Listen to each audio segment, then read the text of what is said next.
Ο Γκάβιν Γκραντ της Μπένσον Μαστέλερ συμβουλεύει αυτή την περίοδο μια χώρα που βρίσκεται σε παρόμοια θέση με την Ελλάδα, της οποίας το όνομα δεν θέλησε να μας πει στη κάμερα. Ο Γκραντ μας εξηγεί ότι και για την περίπτωση της Ελλάδας στην κρίση υπάρχουν 4 χρυσοί κανόνες: διαφάνεια, αξιοπιστία, ένα ξεκάθαρο σχέδιο και φυσικά συνένεση. Οι κερδοσκόποι πάντα θα υπενήσονται ότι η κατάσταση σε μια χώρα είναι πολύ χειρότερη από ό,τι είναι στην πραγματικότητα. Για να τους πείσετε λοιπόν, πρέπει να έχετε ένα ξεκάθαρο σχέδιο για το πώς θα ξεπεράσετε τα προβλήματά σας.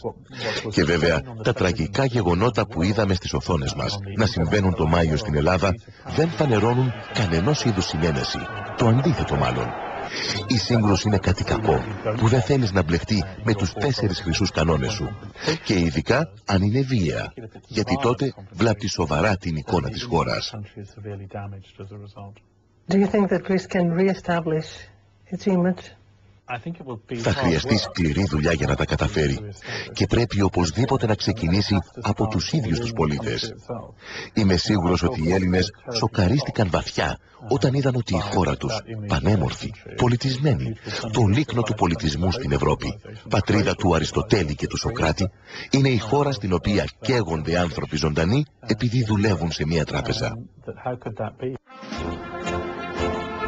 Αυτή τη στιγμή η χώρα μας εγκαταλέγεται από πολλούς οικονομολόγους αλλά και δημοσιογράφους του οικονομικού τύπου στην προσβλητική λίστα των περίφημων γουρουνιών, pigs.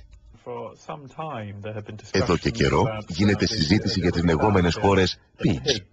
Το ακρόνιμο αυτό προέρχεται από τα αρχικά 4 χωρών, της Πορτογαλίας, της Ιρλανδίας, της Ελλάδας και της Ισπανίας.